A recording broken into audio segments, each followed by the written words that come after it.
ज्यादा असर ना पड़ेला। जब ज्यादा असर ना पड़ेला तो बार बार हम लालू यादव के गीत गावलना चाहिए। हम केहू तरीका के खत्म कर दिले।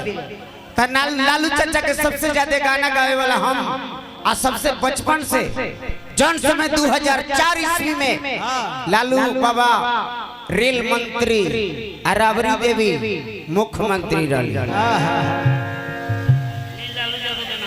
लालू चाचा के नाम पर ठीक बा, इसलिए कि आप लोग बदलिए। लालू प्रसाद यादव जी क्या कहते थे? जेकरा के लालू चाचा बोले के ताकत देले, चले के ताकत देले, मंत्री बने के पावर देले, विधायक बने के पावर देले, वार्ड कमिश्नर बने के पावर देले, बीडीसी बने के पावर देले, प्रधान बने के पावर देले, चप्पल पहने के पावर देले, बबरी झाड़े के पावर देले, किरिच मार के लोग कपड़ा पहनते रहे बैकवर्ड। 1990 के पहले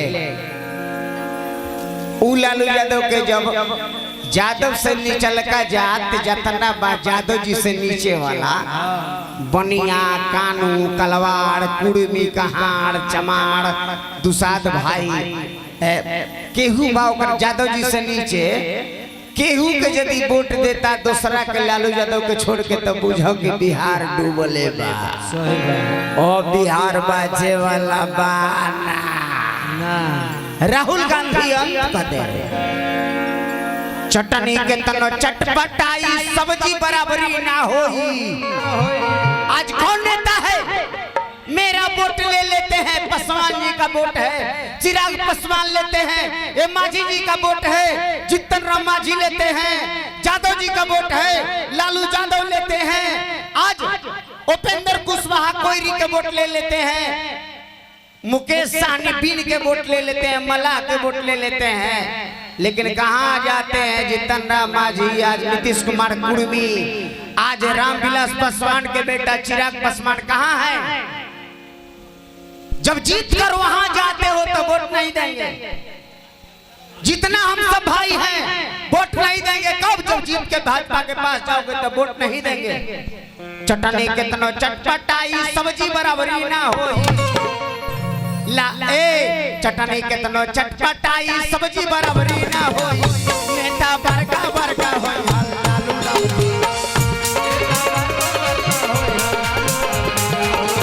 नेता बड़का बड़का हो, लालू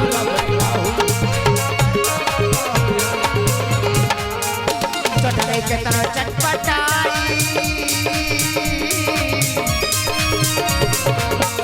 चटनी के तनो चटपटाई, चटनी के तनो चटपटाई सब्जी बराबरी ना होई। नेता बड़का बड़का ओय हल लालू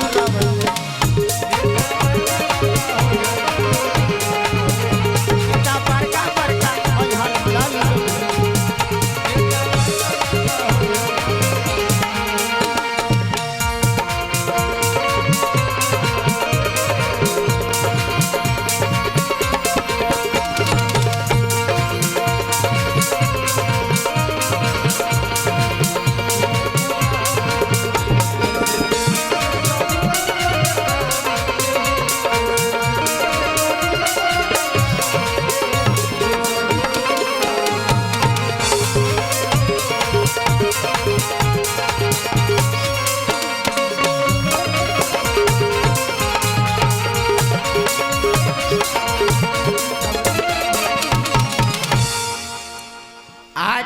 टीवी पर रोज डिबेट होता, जेकरा बोले नहीं खे आवत डिबेट में गाड़ी सुन के चलिया होता, डटा के चलिया होता, भाग जाता।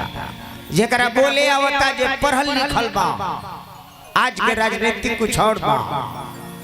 लालू चाचा ऊ कइलन राष्ट्रीय जनता दल के बन रहले नेता।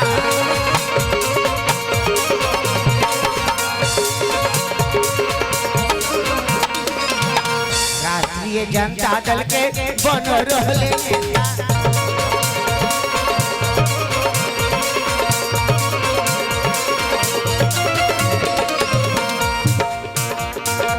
केहू जानत रहे, केहू न जाने इमर छिया के बेटा।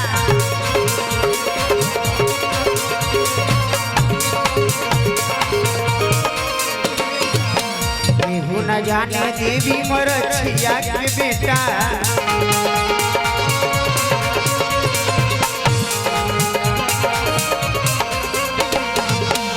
गंगा के तनो बरी आई तो गोदावरी ना होई गंगा के तनो बरी आई तो गोदावरी ना होई नेता बड़का बड़का होई हम लालू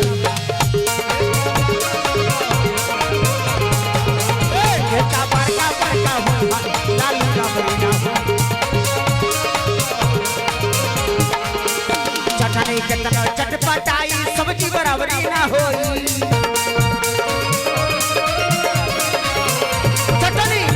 चटपटाई सब्जी बराबरी ना होई नेता बड़का बड़का होई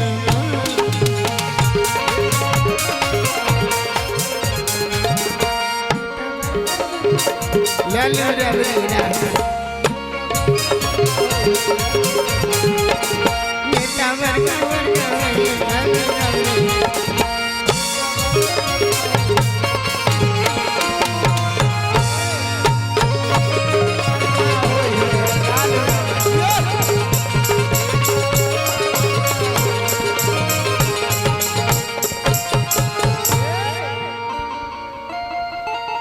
अब मैं खत्म कर देता हूँ निर्गुण उचित नहीं है उचित नहीं है निर्गुण एगो मतलब के बेटा बेटी अस्वार्थ के नारी मतलब के बेटा बेटी अस्वार्थ के नारी क्या है मतलब के बेटा बेटी मतलब के बेटा बेटी अस्वार्थ के नारी सबसे जे प्यारा बेटा उहे मुँह गाड़ी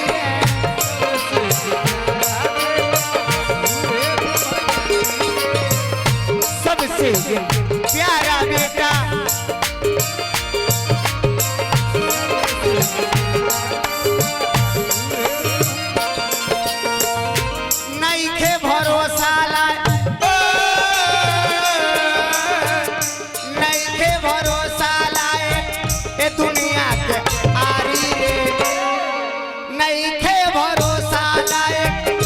दुनिया के हारी रे सबसे ये प्यारा बेटा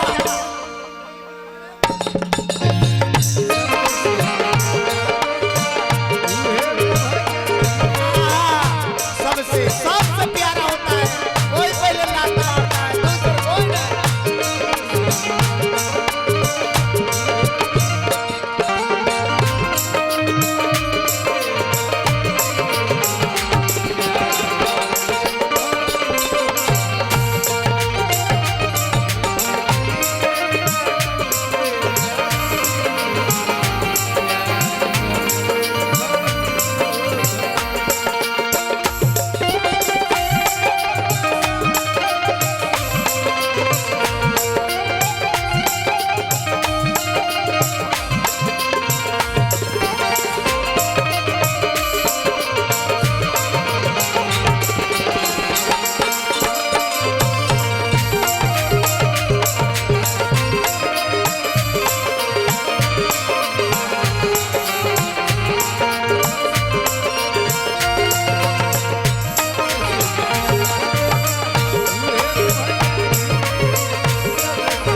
मुस्कान मेहरारू जिसमें आता है जाता है आप समझो इससे प्यारा धरती पर कोई नहीं है एक मेहरारू से प्यारी धरती पर कोई नहीं है जिस मनुष्य को शादी हो गया एक मेहरारू से कोई प्यारी नहीं है जिसको सब बात हम बता सकते हैं बस रुक जाओ उस मेहरारू का काम क्या है क्या सनुरा सिंहरवा तोहर तोहर तोहर तोहर सनुरा सिंहरवा तोहर एक दी नारी और सगुन लेखा तोरा मांग से उतारी और सगुन लेखा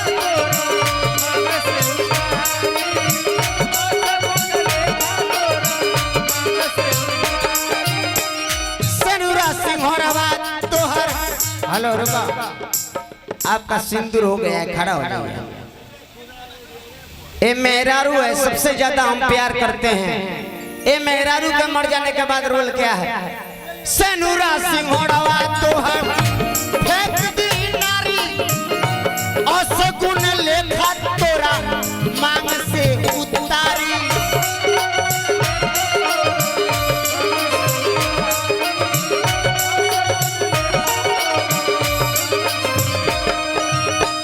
बस खाली तेरा दिल ले, बस खाली तेरा दिल ले रोइल ढाड़ी रे। बस खाली तेरा दिल ले रोइल ढाड़ी रे। बस खाली तेरा दिल ले, बस खाली तेरा दिल ले रोइल ढाड़ी रे। सबसे जो प्यारा बेटा, बार बार वही नहीं कहेंगे, सबसे जो प्यारा बेटा वे मुँह जारी है।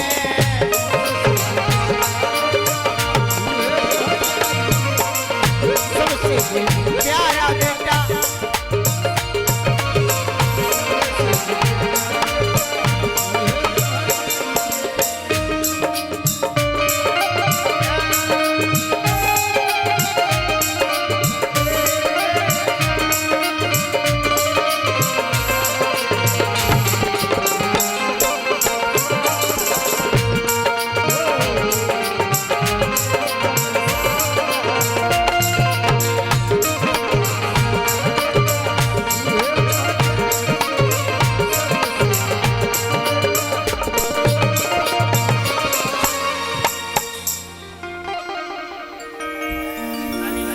काली भाई